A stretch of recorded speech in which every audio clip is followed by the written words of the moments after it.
Welcome to Heartbreak and Hope with Pat Barbarito, the show that explores how to build up or break down any relationship with confidence, clarity, and compassion. As our listeners know, Dr. Welch is the author of Love Factually, 10 Proven Steps from I Wish to I Do. That book was recently revised and updated. This is an absolute must-read for anyone searching for love. Dr. Welch's research is a guide-based roadmap, a research tool, a social science-based practical approach to finding true love. And it works. People who followed her advice, read her book, used her as a coach, have been transformed into how they find viewing a partner. I don't mean just finding a partner. I mean finding a healthy partner, life-changing in the romance department. Duana, your book covers many topics about looking for love. I mean, you talk about the myths that hold people back. You talk about being self-respecting, knowing who you are, not wasting your time with the wrong partner, and you give people the encouragement to be persistent. But today, I want to talk to you about attachment styles, because to me, identifying attachment styles is a quick and extremely effective way to understand who not to date. But before we do that, would you share with our audience your news and how you applied your own research to your own life and what's going on with you? Thank you so much for the delightful intro. I love being on your show. And as you know, I wrote all my books for other people. I didn't think I was writing them for myself. And then it turned out that my marriage didn't last. I was with somebody who, we disagree about whether there was an actual alcohol issue, but there was from my standpoint. Even if you find somebody really great, we each have sovereignty over our own lives, not over our partner's life. They still get to make choices that might not be tenable to us. Anyway, that did not work out. And, I'm in a very public business. I help people find the right partner. So this is kind of humiliating, right? I moved through that and I realized I wanted the kind of love I have always yearned for, that I had thought that I had. I wanted it, and that I wasn't willing to let anybody else take that from me. So I started reading my own books, finally for my own benefit. And I did absolutely everything that I teach other people to do, that I coach other people to do, that I write about. I made my point-by-point plan based on my books. I decided that I was going to use absolutely everything that I help other people use. And one of those things is I write profiles for people. And so I wrote a profile that was intended to speak very personally to the right person for me. My fiance's name is Carrie. And when he saw that profile, he says he was out on a walk. He turned on his heel and raced back home to get to his computer because the phone wasn't going to cut it for responding to this profile. I'm going to interrupt you.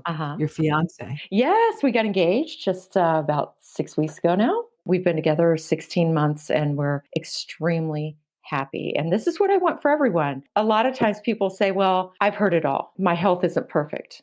Mine isn't either. I don't have long flowing locks. I don't anymore either. I'm not young enough. I'm 53. You can do this. I just did it. I know that you can do this. Since I have known you, read your work, and we've connected and talked, I believe that anybody who wants to find love, there is a 100% chance they will do it. But following your guidebook or your books, your advice, there really is a certain amount of blind faith you have to have. I know for me, what I just decided to do was just surrender and stop trying to impose my own thoughts upon your work. I have 20, 30, 40 copies of your book sitting in my office at any time, and I give it out to my clients because what I say to people is just follow the advice. It works time after time after time. There is a 100% chance, maybe not tomorrow, maybe not in 6 months, maybe not in 2 years, you will find your person. And as you say, more importantly, you will find who not to waste your time with. And it's extraordinary how social science leads you to love. But the attachment theory aspect, I think, is the quickest, most efficient way to rule people out and pull people in. And I want to talk to you about that because you integrate the social science of attachment style into your own other research, and it's life-changing. So talk to us about what the 4 attachment styles are. Absolutely. And just to keep it personal for just a moment, of course, I used this information. I was secure when I was growing up. I should start by saying what that means. Please. An attachment style is our usual way of being in intimate relationships. When we're Kids, our attachment is to our caregivers. When we're adults, it's to our romantic partner. As a child, I had a foundation that was very secure, but as a young adult moving on through midlife, I really was a pretty anxious attacher. We'll talk in a minute about what that means, Yeah. but in a general way, it meant I knew I needed someone who had a secure attachment style because if I had that, then their secure attachment would create something that scientists called earned security, meaning I would become more secure myself just by having that kind of partner. And I knew exactly what I was looking for, which is what I'm going to share with you today. What is it you're looking for? What kind of attachment style do you have? What does this mean for your mate search? What does it mean if you want to change? All these things are really important topics that you have a lot of choice over, but only after you know some facts about it. Before you talk about the attachment styles, are there ways that people could figure out what their attachment styles are? Absolutely. There are numerous tests online that you can take. I like Levine and Heller's attachment style test. I feel like this maps onto the science the best. And of course, Levine and Heller wrote the book Attached, which I recommend Right. that everybody get. I recommend, of course, that they get my book, Love Factually 10 Proven Steps for My Wish to I Do, for their actual dating plan. But a huge part of that plan is going to be knowing your style, knowing other people's styles, and quickly sussing out who will and won't work for you. So the first thing you need to do is know who you are. Yes, you need to know who you are and you need to look at your history. A lot of times, if you've had a bad relationship over and over and over, it's usually with the same kind of person over and over and over. And there's a reason that you're picking that. And a lot of times, that reason is rooted in your fundamental way of being in an intimate partnership, i.e., your attachment style. That's the very definition. So there are 4 attachment styles. The first one is called secure. And we're going to go into some detail about what secure means because it's so important. But I want to give you an overview of the other ones first. Okay. The anxious style, which is the one I had for a long time, is a style where people are capable of and want a great love story in their life. They want intimacy, they want deep bonding with their person, and they have a fear that they will love their partner more than their partner loves them. They fear being abandoned. And that colors a lot of how anxious attachers behave, which we can also go into. Then there's the avoidance style of attachment. Avoidance style people want a partner, but well, most of them do. Some are dismissive and they just don't want relationships at all. And you don't really need to worry about them because they're really not looking for anything serious. But fearful attachers, those folks want a partner, but they want them at arm's length. Just like anxious people are afraid of being abandoned, avoidant people are afraid of being smothered. They're afraid of being needed too much. And so the way that they look at their relational world, again, only with intimate partners, not with their children. You can't look at their children and say, oh, but they got a close relationship with their kids. I'm talking about your person. From the very beginning, they will do things that amount to, I want you in my life, but I also need to create some drama to create some distance so that you can't need me too much. I'm afraid of being needed too much and being dependent on too much, and therefore I create distance. The word avoidant, it's a little misleading because these folks actually don't just flat out avoid romance and avoid partners. What they avoid is genuine intimacy. And I'm going to define intimacy for you. Intimacy is gradually revealing everything about yourself. I've talked to people who say, yeah, I was with somebody that I only recently realized was avoidant. And we did all these things that I would find myself thinking, well, we're doing things that really intimate people would do, but I don't feel close. I feel like there's a wall between us. I feel like there's a hand up stopping me from getting any closer. I feel like there are topics we can't discuss. I feel like if I bring them up, this person's going to shut me out. As you say, true intimacy is revealing yourself little by little. Yeah. How about the person who just reveals everything so you feel close, but it's a false sense of intimacy? Yes, beware the Vulcan mind meld. If someone is revealing everything about themselves, all their slings and arrows, all their pain, all their trauma, all their history, right up front, that person is not secure. Sometimes they're anxious, sometimes they're avoidant. Avoidant people, I don't think they're consciously aware of this, but the non-conscious reason that they're doing this is if they really revealed nothing from the beginning, who's going to be with them? Nobody. There's research showing that over a 4-year span of time, literally no avoidant people wound up with other avoidant people. That's not an option. They don't choose each other, ever. So they're left needing to either choose a secure person or an anxious person. Anxious people love it because anxious people are afraid that they won't get chosen. And here's this avoidant person saying, I pick you, I pick you, I pick you. I'm telling you everything. and it feels like intimacy, but in fact, it's often not, because real intimacy comes as layers reveal themselves. That's right. A real intimacy looks more like layers of an onion or the preface of a book. When you get a book and it's a nonfiction book, the preface tells you, here's what we are going to cover. It doesn't go into great detail about any of it. It just says, here's what we're going to cover. And it's not lying to you, it's telling you the truth, just not everything. Similar to the outer layer of an onion. The outer layer of an onion is a real layer of the onion, but it's not at the center. Secure people reveal themselves in layers or stages. You'll hear something on your first phone call that's true. They're not lying to you. But later they'll tell the same story and there will be more detail. And even later, they'll tell you the same story with much more detail as it makes sense. Think about it. When you first meet someone, does it make sense for them to reveal everything about themselves right away? No, but Or, sometimes to somebody who's really desperately looking for somebody, it feels good. So what happens, I think, is that it feels good, but when you step back, you think, well, that was inappropriate. Why did you tell me all that? But at the time, if you're lonely or your heart is lonely, it feels good. I think yes, that's where it gets confusing. this is why I give people the logic tool of, does this make sense?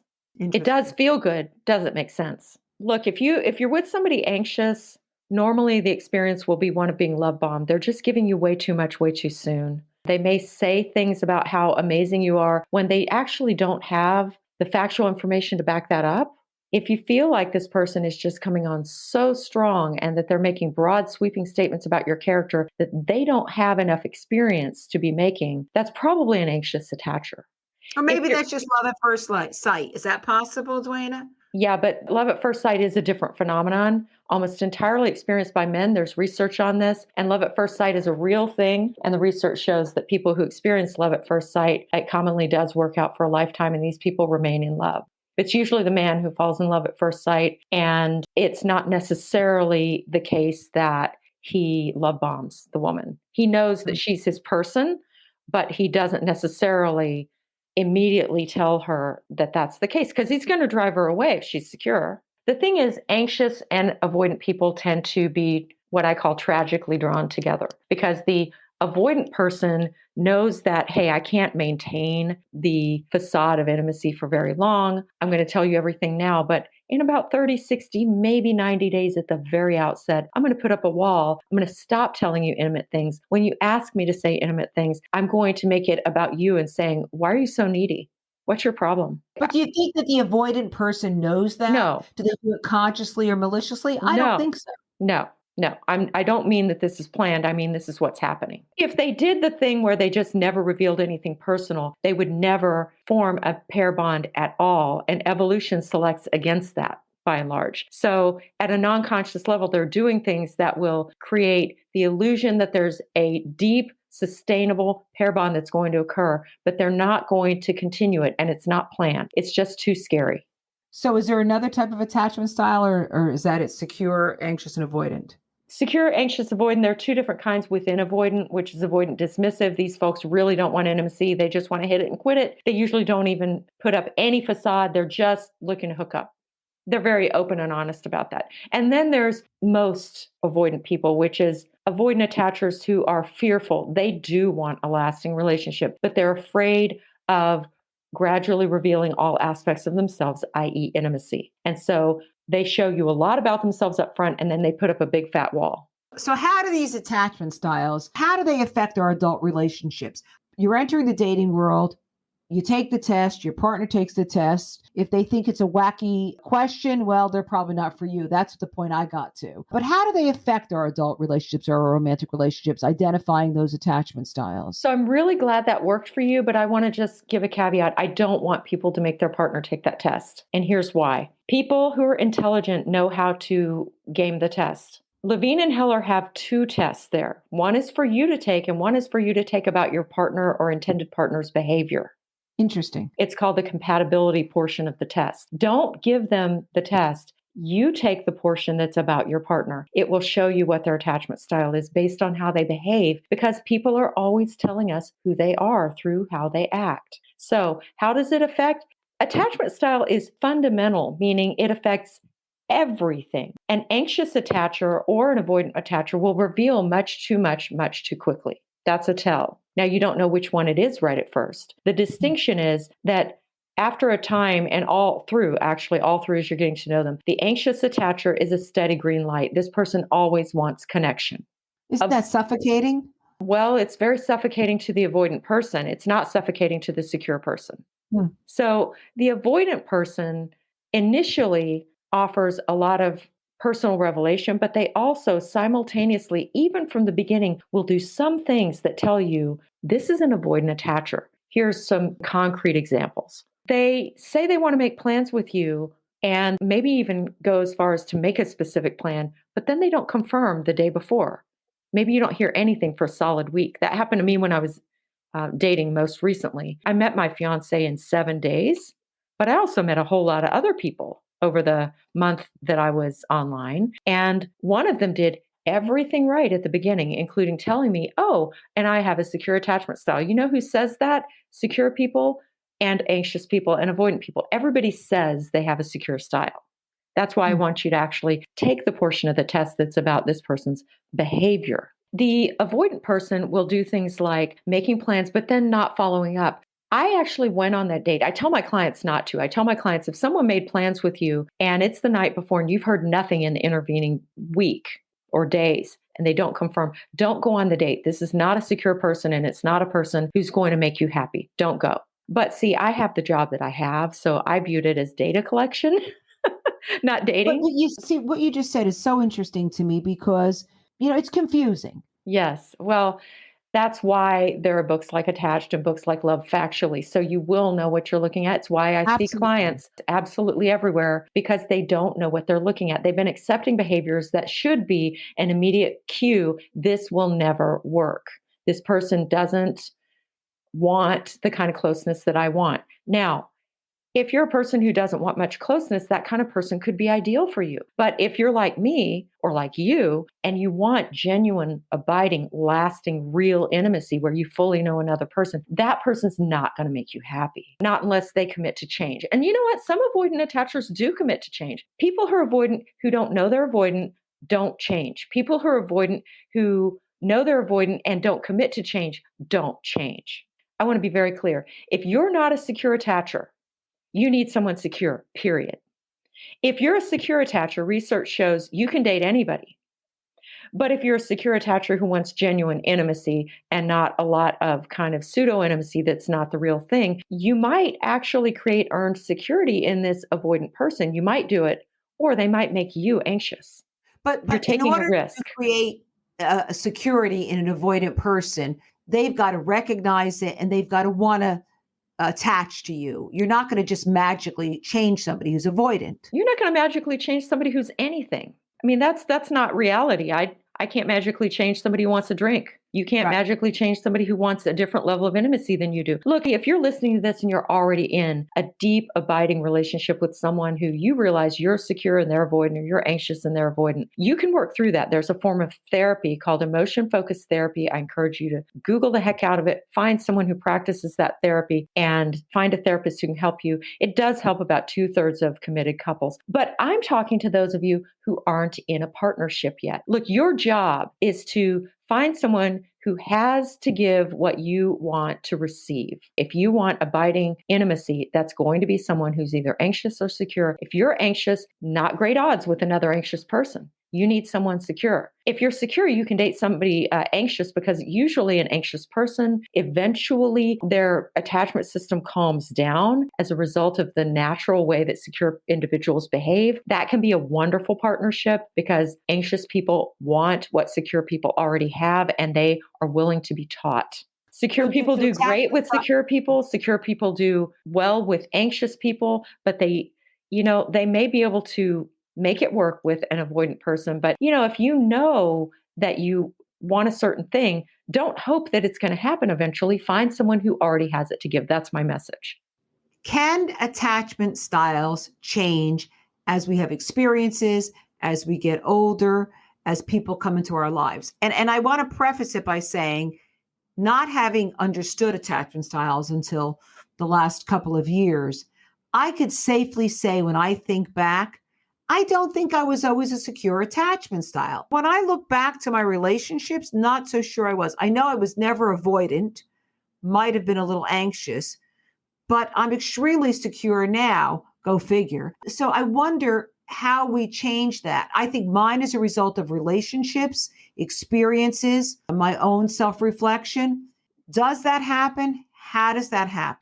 So, most people have the same attachment style in the early 20s that they had as toddlers. And how we know that is there are scientists who gauged attachment style with toddlers and then waited 20 years and assessed it again in adulthood, in young adulthood. So, we know that about 70% of people maintain the same attachment style from early life to at least early adulthood. We also know that over a 4 year span of time, a hefty percent, and I'm not going to quote it because I can't remember exactly what it was, but it was north of 40% of people, their attachment style changed during that span of time during adulthood. So the answer is both and. Our initial attachment style is forged based on our relationships with intimate caregivers. Most of us have the same style in our early 20s that our mothers had.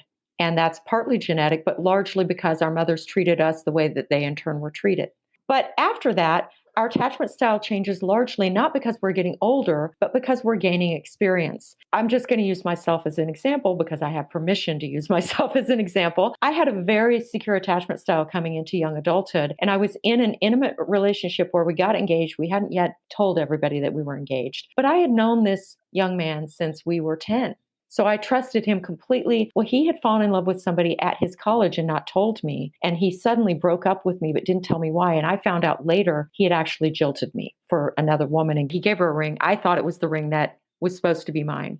And that really messed with the foundation of my ability to trust, which is what your attachment style really is, right? But do you think that affected your choice going forward? Oh, of a mate absolutely. and It a affected husband? my mate selection choices somewhat until very recently, actually. It didn't call all the shots because I do what I do for a living and I had a lot of knowledge by the time I was looking this time around. But where I'm going with that is it changed my style because of an experience. What I try to teach people to do is choose their experience, therefore choose their attachment style. The number one way that any of us can change our attachment style consciously is to pick a secure partner.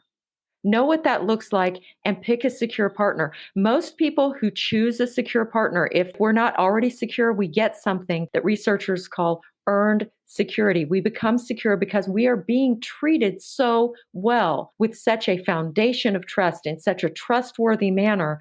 We are safe to be completely who we are. This person accepts us utterly. They don't find fault with us. They're gentle with us when we do something wrong. That's how secure partners behave. And when we get that, it's like retro parenting. It's like getting all the good stuff that we always needed, and it tends to change people. The danger if you're a secure person hearing that, if you're secure, you can date anybody.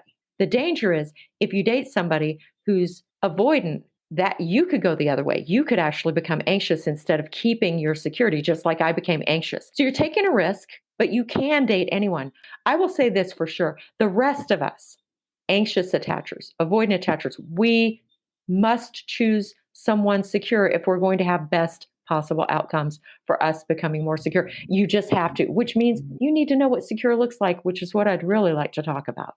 And I want you to talk about that. I want to ask you before that, are there any studies that statistically show percentages of people that are secure, avoidant, or anxious? I mean, do we have any handle on that in the universe of dating? Yes. In the wild, you lump everyone together, the people who are partner, the people who aren't. About 70% are secure. Okay. About 15% are avoidant, and about 10% are anxious. And then there's about 5% who are a combination of anxious and avoidant. If you're a combo, get therapy because even in the book Attached, even all the books that I've read on it, even the scientific sources, they say you have to have therapy for that.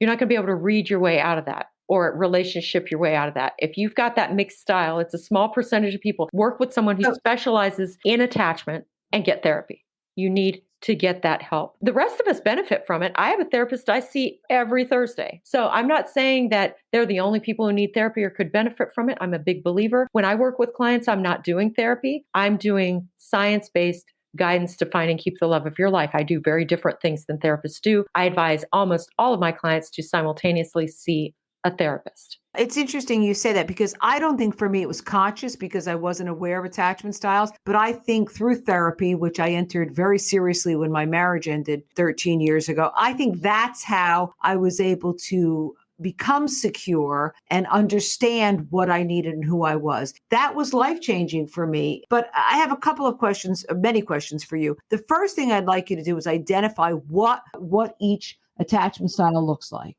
You know how in diamonds there are 4 C's? There's cut, clarity, color, and carat. There are 4 C's to buying a diamond. There are 4 C's to choosing someone secure.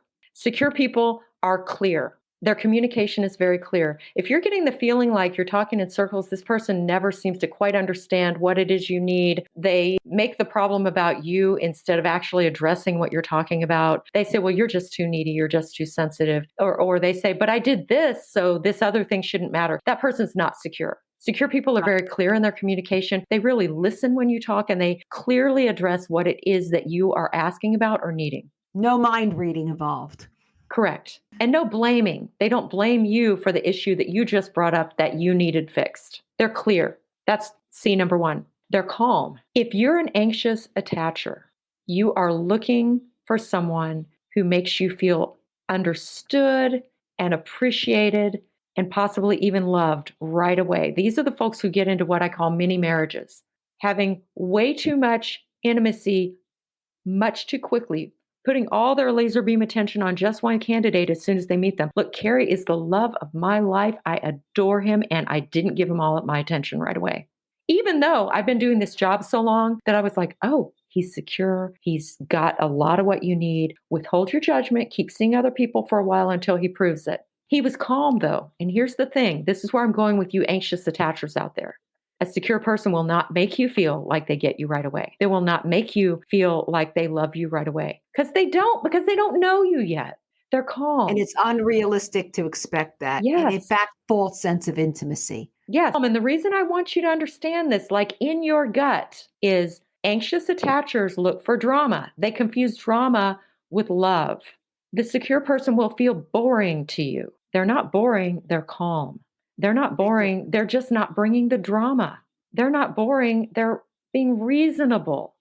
They're not boring. So anxious attachers, if you start to feel bored, it's so funny. I hear this again and again, the following statement. I've met a lot of guys who seem to have what I wanted, but I just didn't feel anything for them. I promise you, you're anxious and they were secure. Because people identify intimacy as drama, as intensity, as all the things that really is the opposite of intimacy, in my experience. Well, people don't. Anxious people do. Anxious people Secure do. people don't do that. So when you were asking about percentages of how many people, I told you the general population. Let me tell you something else. When you're dating, especially at midlife and beyond, your folks have been through a divorce. They're not usually in their 20s anymore. If Right. you're dating anywhere north of the age of, say, 35 to 38, How about north of 60? or north of 60. I've got a lot of clients who have found the love of their lives after age 50 or 60. Men But and aren't a women. lot of the secure people already in long-term relationships? Secure people tend to get snapped up in their 20s to very early 30s and stay in that relationship for the rest of their lives. So the general population has a hefty percentage of secure folks in it, but the dating population at 35 and beyond doesn't. True. Which is why I want you to learn what secure looks like backward, forward, inside and out, where I could quiz you. What's this behavior look like? And you can say, this is what that is. And I do that with my clients because I want them to have a happy life. And a secure person stands the best shot of giving them that. By the way, I'm not saying avoidant people aren't worthwhile people. I'm not saying anxious people aren't worthwhile people. I'm an anxious person. What I'm saying is, if you want a happy life, your best shot is to choose someone. If you're not secure, choose someone secure. That's your best In shot. my experience with an avoidant person, the person wasn't a bad person. And in fact, they had all of my desired traits list. They just weren't a person that you could have a meaningful relationship with. Doesn't make them bad. It's just not somebody you want to invest time and energy in. It's a very different thing. Whoever this wasn't right for you. There's a secure attacher out there somewhere who's willing to do the work. Absolutely. And that's great. I am not saying that these people won't make a match for anyone. But I am saying if you know that you want a relationship where there's a great deal of closeness and no drama, you will pick someone secure, period. So we have clear, we have calm. They're clear, they're calm, and they're consistent. This is Consistent. another thing that Anxious attachers especially confused with boredom. If a secure attacher calls you 3 times in a row at 7:30 at night, they're gonna call you the next night at 7:30 at night. They're consistent. If a secure attacher calls you when they get home from their date, just or texts you to let you know that they're okay, they're gonna do it next time. They're consistent. You can depend on them. They're not gonna do what I've seen happen numerous times with clients of mine where the avoidant person does something 3 or 4 times, and then the anxious person says, "You didn't do that thing today that you always do." And the avoidant person says, "You shouldn't expect me to do that." Well, yeah, you Right. should. They created a behavioral contract that they were going to do that. So what you're saying, and this is the hard part of dating, is you need to be patient to discover who somebody is, because understanding consistency takes time and you have to observe it. Seeing consistent calmness and clarity, you have to pay attention, listen. And if you see that pattern, you know you have a secure person. But it doesn't happen in one date. A lot of people can fake security for 30, 60, and out at the outside 90 days. I've never seen anybody do it longer than that. It's almost counterintuitive to say, well, I want to hang in there. We all want to know right away. But the truth is, you got to go through the process in order to understand who you're involved with. Well, and a lot of people, the reason that they don't want to waste time is they're doing the mini marriage thing where they've stopped looking at anyone else except this one person. I didn't do that. Carrie, I adore him, but I did not stop talking to other people right away. I was Because if talking to other somebody's people right clear, up until the day he asked to be exclusive. I liked Carrie by far the best, but I didn't listen to the anxious part of myself that said, you got to glom onto him for all it's worth. I withheld judgment because it does take time. Now, if you are doing the mini marriage thing and getting exclusive with somebody right away and cutting off all your options, yes, you are wasting time because you're spending weeks and months focused only on one person who may not be right for you. But what if you didn't get deeply emotionally or sexually involved with any of them until you knew that this person had what you needed? well, because people do reveal themselves, and that's something I've learned during this dating process. People really reveal themselves. It's fascinating. I don't know why I didn't realize it when I was younger. People reveal themselves in little ways, Mhm. and a secure person, and this is what I've experienced in dating. A secure person will call you, will hang in there, will not rush you, will understand it's a process, will be consistent, and will be confident in how they feel and who you are, what they're looking for. So it's a very different experience. It is a very different experience. It's night and day experience, and it takes a while to get used to it. But I don't want people to confuse calm and consistent with lack of passion. And Mm-mm. I think this is where people get confused, Wayna. I They do. think They think the sometimes, sex is going to be bummer. And no, yeah, here's what the research shows. Secure people actually have the best sex of all, despite the idea that many non-secure people have that they're boring. And the reason is, first of all, they will ask you what you want. They will then do that. They will tell you what they want specifically. Some 2/3 of couples don't really talk about sex, and only 10% of couples who are highly satisfied with their sex lives don't talk about it. 90% of couples who are happy with their sex lives talk about it. Well, secure attachers talk about it. They will bring it up, and they won't bring it up in a critical way. It's very positive because sex for them is not just about getting on, getting off. It's also about emotional intimacy. The sex feels very satisfying because it's physically satisfying, but it's also very emotionally satisfying. They are very responsive to what you want and what you need, both in the moment and in general, whether you're in bed or out of bed, which means if your relationship is really going well and you feel heard and you feel validated and you feel appreciated and you feel loved and you feel safe. Imagine a relationship where you felt all those things. The sex is going to be awesome because you feel all those things. when you're with somebody who's secure and you make an observation or a comment about an intimacy or any aspect of your relationship, because they don't take it defensively, because they don't go to a place of drama, you get closer because you talk things through. This idea that secure feels boring, it's the opposite. There's also research on sex with the other attachment styles. Avoidant attachers are the most likely to have extra relationships, what most of us will call cheating, because their view of sex is that sex is for basically pleasure and entertainment. Anxious attachers, sex is for validation. They feel loved when their partner chooses to have sex with them. A lot of times, an anxious attacher doesn't feel like he or she can really relax and just let go and be fully in the moment. Secure people can, but anxious people can learn, and avoidant people, if they wish, can learn how to emulate that secure person, and they can get that. So secure people are having the best sex. They're having the most of it. It's not boring, but you just touched on the fourth C. So we've got calm, we've got clear, we've got consistent. The fourth one is the biggest of all, close. What a secure person does is they start at the outer layer of the onion and they move in and in and in and in and in until you're all the way in it, and that's where you stay. I think the onion can be peeled endlessly in life. I mean, I think the ideal relationship is you spend a lifetime peeling it back and there's no stopping. And I think that's possible with a secure person because being close means never stopping the communication, never stopping the calmness, the closeness, the clarity, it just, you don't stop. Research shows that the happiest couples are always learning about each other. They don't feel like, oh, I learned everything in the first 6 months and now I can just coast and take for granted that I know everything about you. They actually ask a lot of questions and continue learning all of their lives. But what I'm saying is, when you get to the center of the onion, it's not that you won't keep learning new things, but they never put you in an outer ring. You are in the middle of whatever it is from then on. And that's what closeness is. As you get closer, you get even closer and even closer and even closer until you are all the way in, no matter what's happening. Now, anxious attachers want you in from the very beginning. But they actually, it's kind of pseudo intimacy because anxious people are afraid of being fully seen, because to be fully seen would be to be rejected. They're really worried about being rejected. So they hide big parts of themselves and often don't feel fully known. Avoidant attachers bring you to the center right away, and then they put up the big wall. You feel like you're being held at arm's length because you are. If you feel like this person's close, but then not close, but then close, but then not close, that's not someone secure. Secure people become closer the more close that they are. It's an evolving process of pulling you into their world, and then that world is always available to you. John Gottman is a really famous researcher, the most famous researcher in the happy marriage arena. And one of the things he says about his own marriage is, when my partner is hurting, my world stops so I can take care of her.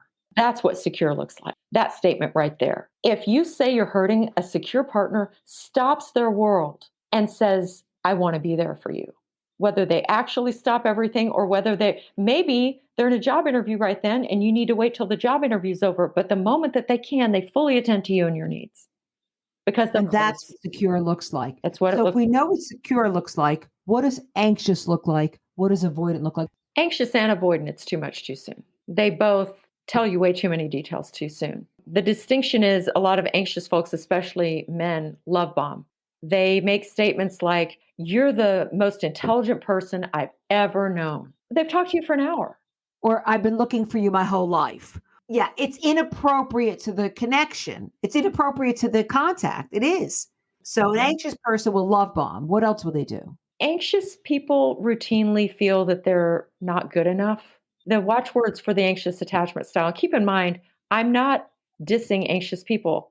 I could become anxious tomorrow if I were with a non-secure partner. I very consciously chose a secure partner, and now I feel totally secure. But it was a process. And I will also say this, anxious attachers, when you find that secure person and you borrow my faith and you just do what I'm asking you to do and keep seeing them until your gut tells you clearly, either I'm getting closer to this person or I'm not. If this person is right for you, having someone who really sees you for the first time possibly in your life is going to scare the bejesus out of you. It's not going to actually feel good right at first. So I just want to warn you, when anxious people usually tend to get with avoidant people, that feels really good for 30, 60, or maybe 90 days, and then it feels terrible. Because an avoidant people will trigger your anxiety at a level that you never even thought was possible.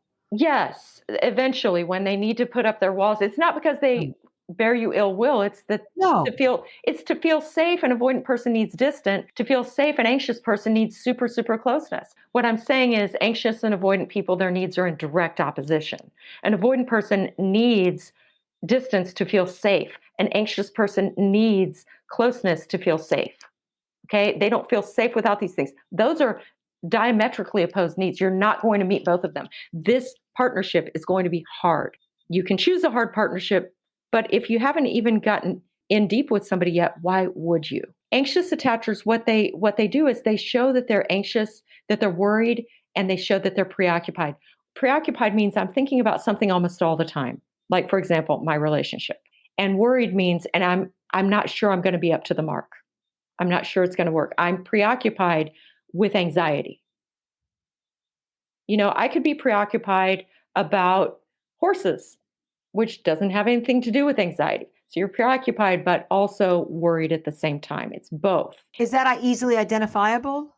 Yeah, because for example, an anxious person will say a lot of things at the beginning of the relationship. From the very beginning, they'll show you who they are by saying things that indicate, I'm not sure I'm good enough for you.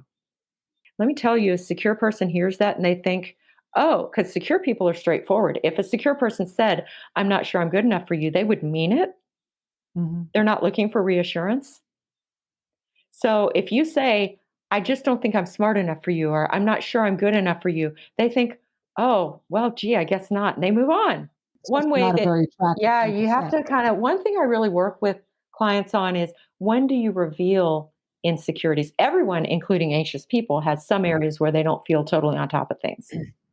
Secure people do, of course, That's what too. I'm saying. Even secure people, everyone, But you reveal. nobody has it all together. But what I'm saying is somebody who actually has enough anxiety that they would test as an anxious attacher. That person is going to show it by, for example, I've heard all kinds of things. They don't want to be seen naked sometimes. Secure people, they don't have better bodies. They just feel fine about them. And if those insecurities will ultimately reveal themselves, but in a healthy, appropriate fashion. Everybody has insecurities, but they're not the thing we first vomit out when we meet somebody. Yeah, because You- secure you- people reveal who they are gradually, which is appropriate. Right. You find out what their, monsters under the bed are, but you find it out at a time that actually makes sense, not the first day. You need to look for someone who makes you feel that they are revealing themselves gradually because that's one facet of security. So when we're talking about fast aspects of what does anxious look like, anxious women will say, do I look fat in this? Secure women by and large won't. Interesting. Anxious attachers will be preoccupied about whether the sex was good enough or whether they're really making you happy. Keep in mind, they're worried that they're going to be abandoned. So they're hyper vigilant to any sign that they're not doing a good enough job. So the trick is to identify, of course, your own attachment style, be mindful of your partner's so you can make a healthy choice, which leads us to the third type of attachment style, which is avoidant. What does that look like? What are the criteria that we would see that would make us realize that's an avoidant person? Just like with anxious, there are many tells, many signs that this is happening. Anxious attachers, if you look at their behavior, what's at the bottom of it? You can tell by looking if you really notice. The common denominator is this person doesn't feel like you're going to keep choosing them. They're expressing things that basically say, I'm not sure you're going to keep choosing me. I'm not sure I'm good enough. I'm not sure you're going to find that I'm up to the mark. Hmm. You'll learn to translate that behavior. Now, look, there are plenty of secure people who choose an anxious person because there's nobody, and I mean nobody, better than an anxious person when it comes to trying to anticipate your needs and meet them. They make amazing partners once they feel calm because they will do absolutely anything and everything to make your life golden. So secure and anxious, okay. I'm trying to sort of match up the attachment Yeah, styles. secure can be with Secure and secure very secure. happily. Research shows the happiest partnerships are made between secure and secure. The second happiest partnerships are made between secure and anxious. The worst partnerships are made between anxious and avoidant. So let's talk about the characteristics that identify avoidant. We Yeah. spoke a little bit about that, but if you could share some of these signs, for lack of a better term, so we know what we're dealing with. Just like anxious people, everything comes down to, am I good enough for you? Do you think I'm good enough for you? Will you always love me? With avoidant people, they are not afraid that you're going to abandon them. They're afraid that you're going to smother them. Therefore, their tell has to do with creating distance.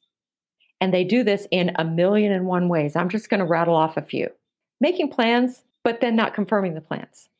Expecting you, if you're the woman, to do, and he's a guy, to do half the work in courtship. That's not how courtship works. It's not how it's ever worked. And it's not how it works right now with securely attached men who are not, by the way, troglodytes who expect women to be submissive. They just view it as courtly to open doors, make plans, and confirm the plans. They do not view this as women are weaker. No, in fact, I find that secure men like the strength of a woman. Yes, They just like to court. There's a big difference. there is. They like to do the things that add up to courtship. If you notice that this person is constantly finding a way to create a power struggle, if you get the feeling it's my way or the highway, avoidant people are notoriously rigid, whereas secure people are notoriously flexible. If you only have sex on their schedule, never on yours, if they're nitpicking is a way to create distance because after somebody nitpicks you, what do you want to do? You're hurt, you withdraw. None of this is done to be mean. It's all done because the avoidant person only feels safe when there is distance. Here's some other things. If they don't like to make eye contact, I've had so many people tell me they were with somebody avoidant, and one of the biggest signs that they didn't recognize was their person didn't want to hold their gaze. They didn't want to make eye contact. When you make eye contact, you are seeing to the center of this person.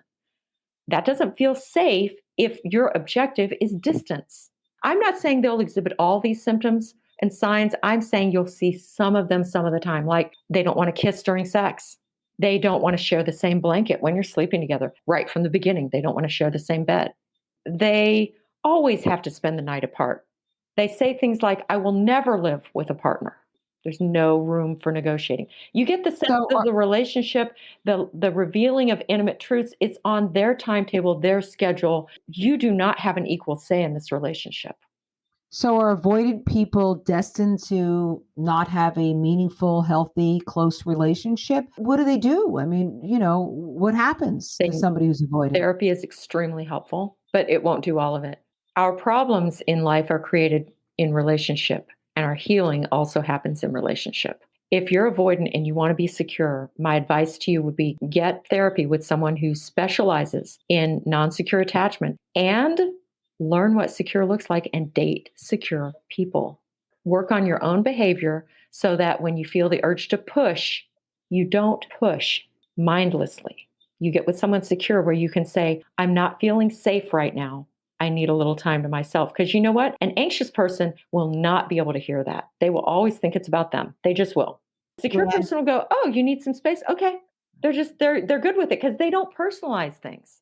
So, are there any absolute rules, for lack of a better term, that you would share with our audience once their own attachment styles identified, once they identify the attachment styles or understand how to identify attachment styles of their potential partners? Are there any sort of rules that you would tell them don't do or do?